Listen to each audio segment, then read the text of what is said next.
After the end of World War II, the world was split into two, East and West.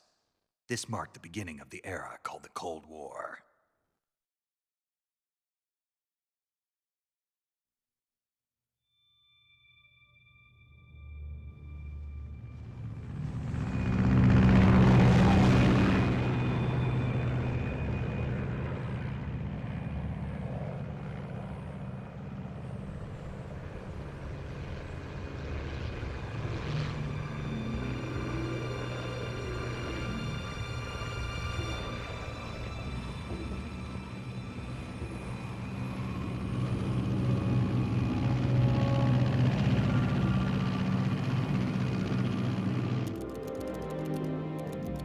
Flying over Pakistan, altitude 30,000 feet. Approaching Soviet airspace. 20 minutes to drop off. Commencing internal depressurization. Equipment check. Arm main parachute. All right. You ready to go? Drop zone still showing a high pressure mass. Cav okay. Good. We've got high visibility.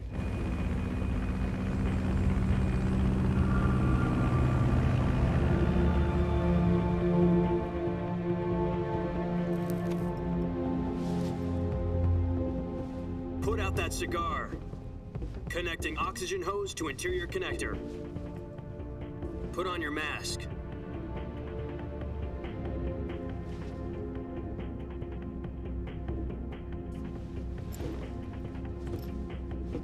Does this pantywaist know what he's doing? Approaching release point. 10 minutes to drop off. Hey, are you deaf? He said put out the cigar and put on your mask.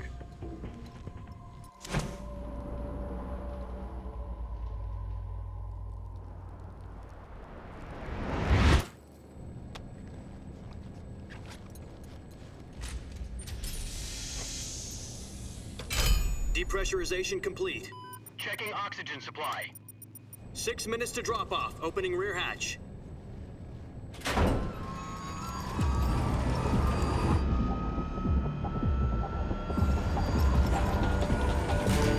Sunrise.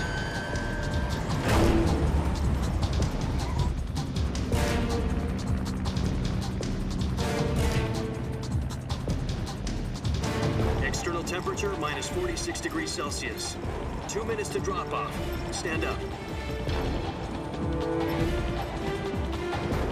You'll be falling at 130 miles per hour.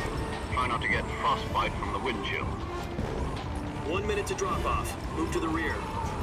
Activate bailout bottle. This is one for the history books. The world's first halo jump. 10 seconds to drop off. Stand by. Status okay. All green. Prepare for drop-off. Countdown. 5, 4, 3, 2, 1. Spread your wings And fly. God be with you.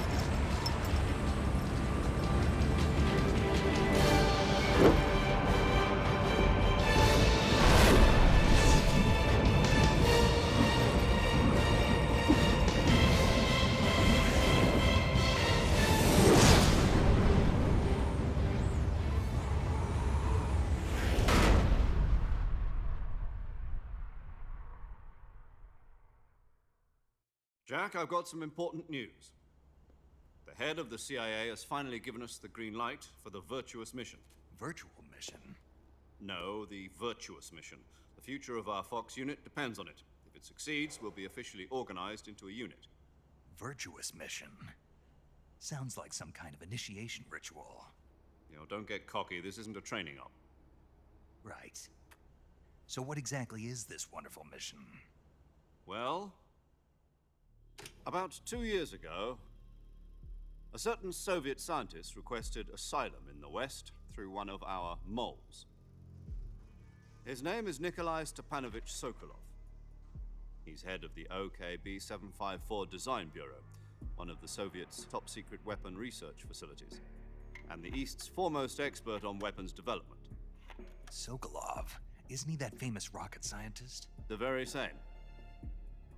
On April the 12th, 1961, the Soviets achieved the first manned spaceflight in history. The Earth was blue, but there was no God. Well spoken. The rocket that carried Yuri Gagarin into orbit was the A-1, known as the Vostok rocket. Sokolov is said to be the man most responsible for the multi-engine cluster used in that rocket.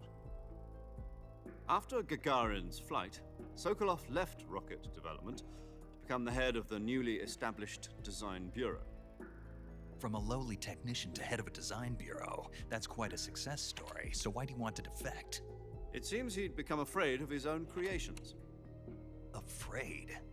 Call it a crisis of conscience. And for that, he left his country and his family behind and went over the fence? Not exactly. One of his conditions was that his family was also to be taken safely to the west. We used a mole to get the family out first and succeeded in sneaking Sokolov over the Berlin Wall shortly afterwards. I was the one who conducted the operation. The security on the eastern side was still full of holes back then. Then what? We got Sokolov over in one piece, but the whole ordeal had left him exhausted, and we checked him into a hospital in West Berlin. It took him 2 weeks and more than 600 miles to get from the research facility in the Soviet Union to Berlin. He was in no condition to say anything coherent. And it was only a week later that we had something much bigger on our hands. The Cuban Missile Crisis. October the 16th, 1962, President Kennedy received word that the Soviets were in the process of deploying intermediate-range ballistic missiles in Cuba. The President demanded that the Soviets dismantle and remove the missiles. At the same time, he announced a naval blockade to prevent further missile shipments from reaching Cuba. But the Soviets didn't back down, instead placing their armed forces on secondary alert. Soviet transport ships carrying missiles continued on course towards Cuba. US and Soviet forces went on alert for an all-out nuclear war. Frantic negotiations were conducted through the UN's Emergency Security Council and unofficial channels to end the hair-trigger standoff. Finally, on October the 28th, the Soviet Union agreed to remove its missiles from Cuba, and so the world avoided a nuclear holocaust. But in order to get the Soviets to pull their missiles out, we had to make a deal. You mean the one where the US agreed to remove its IRBMs from Turkey? No. The Jupiter IRBMs deployed in Turkey were obsolete, and we were going to get rid of them anyway. They had no strategic value whatsoever to either the US or the Russians. The Turkey deal was a ruse, a cover story that was fed to the other intelligence agencies around the world. So what did the Russians really want? Sokolov. They wanted us to return Sokolov. You mean the Soviets pulled out of Cuba just to get their hands on Sokolov? That's right. What the hell was he working on? At the time, we had no idea. We were running out of time. It was either give up Sokolov or risk full-scale nuclear war. In the end, we had no choice. President Kennedy gave in to Khrushchev's demand. The next day, I got Sokolov out of the hospital, handing him over to agents on the eastern side. Sokolov kept on screaming, "Save me," until he disappeared from my sight. Then a month ago, we received some new information from one of our moles. About Sokolov? Yes. He was taken back to the research facility and forced to continue working on the weapon in question under KGB supervision. What's more, it's on the verge of completion. So what kind of weapon is it? Something to do with space rockets? No, missiles. Same technology. I guess you're right. We don't know the details, but it appears to be a new kind of nuclear device. For half a year now, the Soviets have been conducting frequent nuclear tests at Semipalatinsk. Something to do with the weapon, I assume. We're talking about a secret weapon so big that Khrushchev was ready to pull out of Cuba to get it back. Is Sokolov still in the facility? No, according to our intelligence, he's in Selinoyarsk, a place in the mountains about 3 miles to the west that's known as the Virgin Cliffs. The Virgin Cliffs. Nice name for a virtuous mission. They moved him there just recently. Why? Apparently, they're conducting a field test of the weapon, but it's our best chance to get him back. This mission would never have been possible if he was still in the research facility. This is our last chance. Sokolov must have known that too when he contacted us.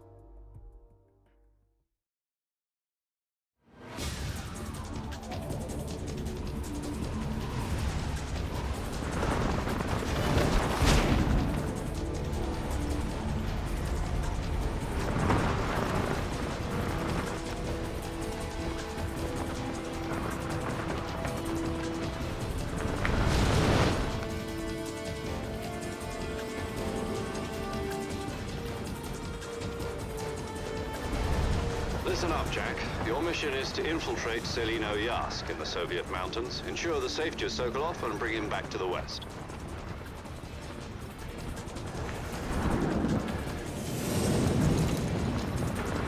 If we don't get Sokolov back before that weapon is complete, we'll be facing a major crisis.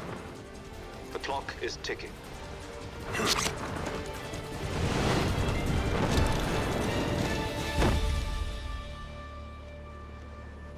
Once we've confirmed the rescue of Sokolov, stand by at the recovery point. A recovery balloon will be dropped at that point. Helium will be pumped into the balloon to inflate it. The process takes about 20 minutes. Once it's complete, the gunship's arm will latch onto the balloon and pull it up. The Fulton surface-to-air recovery system. I'm familiar with the theory. Take it easy. It's been combat-proven. Do you think Sokolov is up to it? The shock will be less than during a parachute jump, and the arm can handle up to 500 pounds. So you're planning on going over the border in a single combat Talon? She's equipped with two 6-barrel 20mm Vulcan cannons, as well as two 40mm machine guns. Sounds like she could hold her own against a battalion of tanks. Even with the fuel in the reserve tank, we're facing a 4-hour time limit. If all goes well, it shouldn't take more than a few hours. Home in time for dinner. But if anything goes wrong, you'll be eating dinner, breakfast, and all the rest of your meals in the jungle.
Do you copy? You're already in enemy territory, and somebody might be listening in. From here on out, we'll be using code names to refer to each other. Your code name for this mission will be Naked Snake. I'll be referring to you as Snake from now on. You're not to mention your real name. Snake? What, you don't like snakes? What do you mean? You've eaten one before, haven't you? In survival training? I'm glad to hear that. I don't know if I'd ever order one in a restaurant, but... Be careful, you might not have a choice. What about you, Major? What should I call you?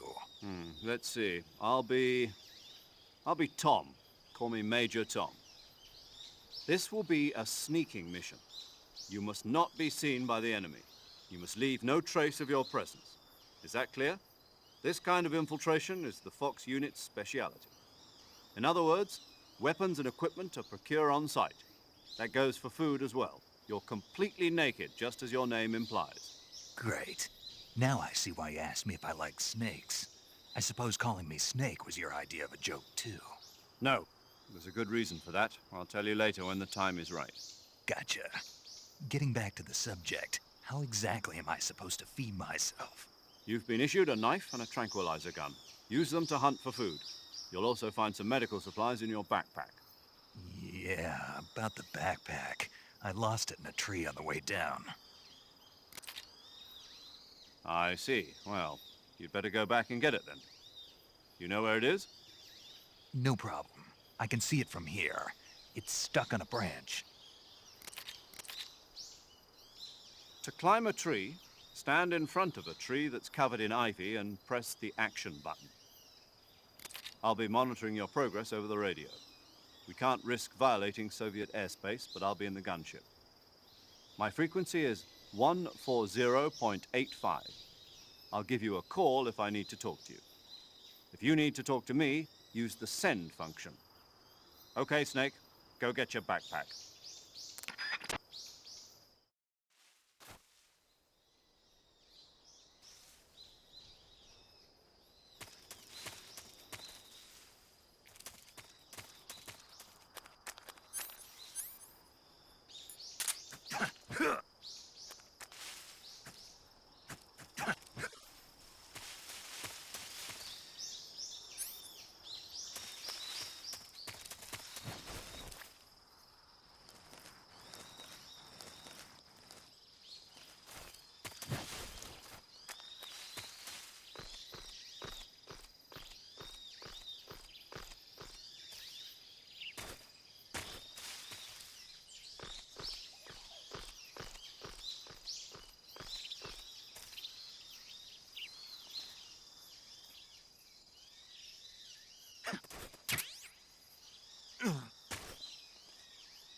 I see you've retrieved your backpack, Snake. To equip a weapon, it's necessary to take it out of your backpack. In the survival viewer, choose Weapon from the backpack. Your available weapons will be displayed in a window in the upper left. From that list, choose the weapon you want to equip and press the Enter button. For other equipped items, just do the same thing from Item. Got it. Use the survival viewer backpack. Yep, that's right. Survival is fundamental to this mission. After you've been out in the field for a while, your stamina will start to drop. If your stamina gets too low, it'll affect your performance. You won't be able to shoot accurately, for example, and your wounds won't heal as smoothly. Keep an eye on your stamina so you don't run out. To recover lost stamina, you can hunt for local flora and fauna. You can use either your tranquilizer gun or your knife to hunt. My only weapon is a Mark 22 Hush Puppy tranquilizer gun? That's right. It's been fitted with its own suppressor. However, the suppressor will deteriorate every time you fire. Once its durability reaches 0, the noise suppression effect will be gone. So don't get too trigger-happy with it. The suppressor's durability is shown in the icon. Any weapons and equipment beyond what you're carrying now, you'll have to find as you go. I have to find my own weapons and equipment? Whose crazy idea was this anyway? Solo covert actions are standard Fox operating procedure. You can't leave any traces of your presence. No weapons, equipment, footprints, sweat, or bodily waste. The same goes for bullets and cartridges, too. Your presence in enemy territory is already a violation of international conventions of warfare. There aren't supposed to be any American soldiers in Russia. It could spark an international incident. You can't let anyone see you. You can't let the enemy know you're there. This is a stealth mission. You're a ghost, Snake, in every sense of the word. And there'll be no rescue if you're captured. The military and US government will deny any involvement in the affair. Then I'll just have to take care of myself, huh?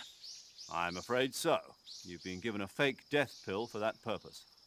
SIS guidelines stipulate that soldiers on covert ops like this one be issued a potassium cyanide capsule. Tape it to your body so you can take it when you need to. How generous of you. Use it if you're taken prisoner by the enemy. It'll send you into a state of false death for a short time.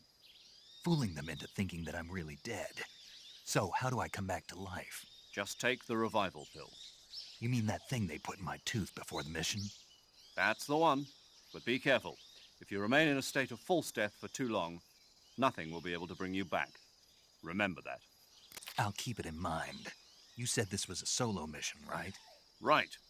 I guess that means I can't count on any reinforcements. Correct. The mission rests entirely in your hands. A real one-man army. Relax. There's a support team ready to back you up over the radio. Who? I'll introduce them to you. This time, survival is of utmost importance. The first member of the support team will be in charge of monitoring your physical condition, acting as a medic, so to speak, as well as recording your mission data. She's a member of Fox as well, and she's here on the gunship with me. She. Hello, Snake. I'm paramedic. Nice to meet you. Paramedic. As in a medic who comes in by parachute. Aren't you going to tell me your real name? Are you going to tell me yours, Mr. Snake? My name, huh? It's John Doe. And they call you Jack for short. You're a regular Captain Nemo. A name means nothing on the battlefield. After a week, no one has a name. What's your name? Jane Doe. Very funny. I wasn't joking, but I'll tell you my name only if you manage to make it back alive. My frequency is 145.73. She's also in charge of recording your mission data. Whenever you want to save, send a message over the reserved save frequency, 140.96. So saving lets me record my mission data. That's right. It also records the state of your health. Good to know. There's one more person I want to introduce you to, Snake. Huh? Speaking of snakes, you remember the boss, don't you? A legendary soldier and your mentor. Actually, it was the boss that got the DCI's authorization in the first place. She's going to be serving as Fox's mission advisor. Boss is? She also helped me plan this mission. She and I were at SAS together. Jack, is that you? How many years has it been? Boss? That's right. It's me. Oh. Talk to me. Let me hear your voice. It's been 5 years, 72 days, and 18 hours. You've lost weight. You can tell just by the sound of my voice. Of course I can. I know all about you. Really? Well, I don't know anything about you. What's that supposed to mean? Why'd you disappear on me all of a sudden? I was on a top-secret mission. You didn't need me anymore. But there were still so many things I wanted you to teach me. No, I taught you everything you needed to know about fighting techniques. I taught you all I could. The rest you needed to learn on your own. Techniques, sure. But what about how to think like a soldier? How to think like a soldier? I can't teach you that. A soldier needs to be strong in spirit, body, and technique. And the only thing you can learn from someone else is technique. In fact, technique doesn't even matter. What's most important is spirit. Spirit and body are like two sides of a single coin. They're the same thing. I can't teach you how to think. You'll just have to figure it out for yourself. Listen to me, Jack. Just because soldiers are on the same side right now doesn't mean they always will be. Having personal feelings about your comrades is one of the worst sins you can commit. Politics determine who you face on the battlefield. And politics are a living thing. They change along with the times. Yesterday's good might be tomorrow's evil. Is that why you abandoned me? No, it had nothing to do with you. I already told you, Jack. I was on a top-secret mission. A soldier has to follow whatever orders he's given. It's not his place to question why. But you're looking for a reason to fight. You are a natural-born fighter, but you're not quite a soldier. A soldier is a political tool, nothing more. That's doubly true if he's a career soldier. Right and wrong have no place in his mission. He has no enemies and no friends. Only the mission. You follow the orders you're given. That's what being a soldier is. I do whatever I have to get the job done. I don't think about politics. That's not the same thing. Sooner or later, your conscience is going to bother you. In the end, you have to choose whether you're going to live as a soldier or just another man with a gun. There's a saying in the Orient, loyalty to the end. Do you know what it means? Being patriotic. It means devoting yourself to your country. I follow the president and the top brass. I'm ready to die for them if necessary. The president and the top brass won't be there forever. Once their terms are up, others will take their place. I follow the will of the leader, no matter who's in charge. People aren't the ones who dictate the missions. Then who does? The times. People's values change over time, and so do the leaders of a country. So there's no such thing as an enemy in absolute terms. The enemies we fight are only enemies in relative terms, constantly changing with the times.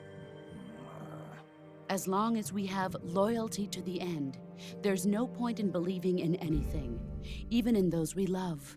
And that's the way a soldier's supposed to think? The only thing we can believe in with absolute certainty is the mission, Jack. All right, but do me a favor. What is it? Call me Snake. Snake. Oh, right. Your code name is Snake. It suits you well. That's right. The legendary unit that the boss put together during World War II was a snake. The Cobra unit, a group of heroes that brought the war to an end and saved the world. As long as you've got a legendary hero backing you up, you'll be fine. Isn't that right, Snake? Yeah, I can't think of anyone else I'd rather have with me. Oh, and one more thing, boss. Yes? It's good to hear your voice again. Same here. After all, who knows if either of us will make it out alive? Snake, you were always best at urban warfare and infiltrating buildings. But this is the jungle. Survival is going to be key. Those CQC techniques I taught you are sure to come in handy. CQC? Close quarters combat, huh? I've been in the Green Berets for the past few years. I'm probably pretty rusty. Not to worry. I'll be here to help you remember. After all, this is your first actual survival mission. I'll be supporting you over the radio. Where are you, boss? Next to the Major? The boss is communicating with us by radio from aboard a Permit-class submarine in the Arctic Ocean. My frequency is 141.80. Call me if you need my advice on battle techniques. Gotcha. Your mission is to retrieve Dr. Sokolov.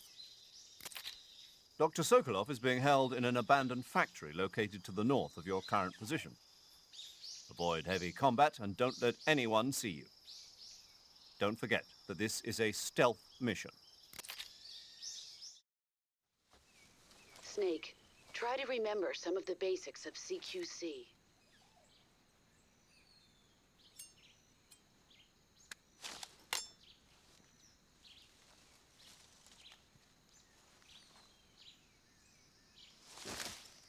Commencing virtuous mission now.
I want some more.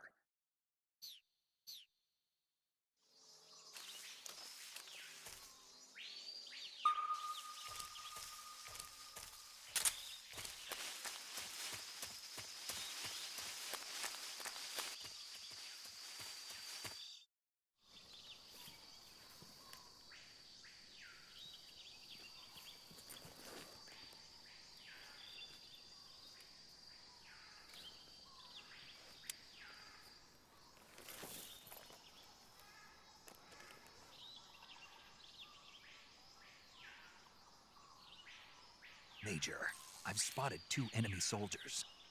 They're probably KGB troops sent to guard Sokolov.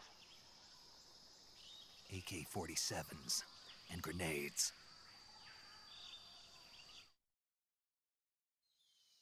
Snake, your presence in Soviet territory is already a violation of international law. We can't let the Kremlin find out that the CIA and the American government are involved. Contact with the enemy is strictly prohibited. Don't engage them in battle either. This is a stealth mission. Got that? The Major is right. The point of this mission is to sneak through the jungle without being seen. The success of the mission depends on how well you use your camouflage.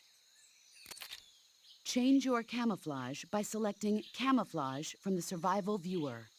The Uniform option lets you pick your uniform, while the Face option lets you change your face paint. Choosing camouflage that blends in with your surroundings will help you conceal yourself more effectively. Also, don't forget that anything that moves will stand out in the jungle. If you just stand up and run around like an idiot, you're bound to be spotted. But if you crawl instead, you should be able to sneak by without being noticed. You can see how effective your camouflage is by looking at the Camo Index. The Camo Index shows how well your current camouflage blends in with the surrounding area. The higher the value, the harder you are to spot, and vice versa. The key is to make yourself one with nature. Keep that in mind as you go along, okay?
The enemy is close by.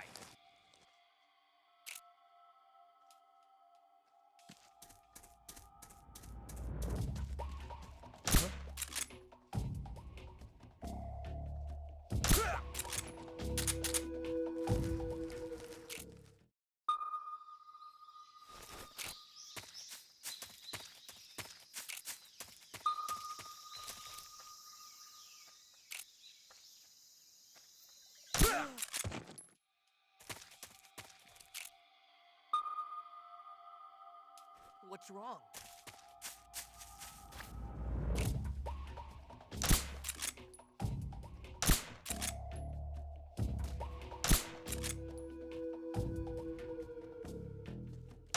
What's wrong? HQ, respond. This is HQ. Patrol here. We're under enemy fire. Enemy's position is unknown. What's going on? Respond. There's something wrong. Support unit, confirm their status.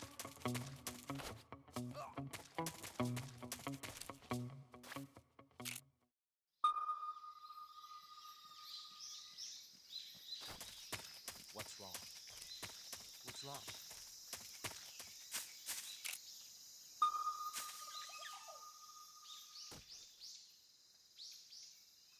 Huh? Come in, HQ. This is HQ. Patrol here. Who's that? Attacking from an unknown position. Begin the alert. What's going on? Respond. HQ, respond. This is HQ.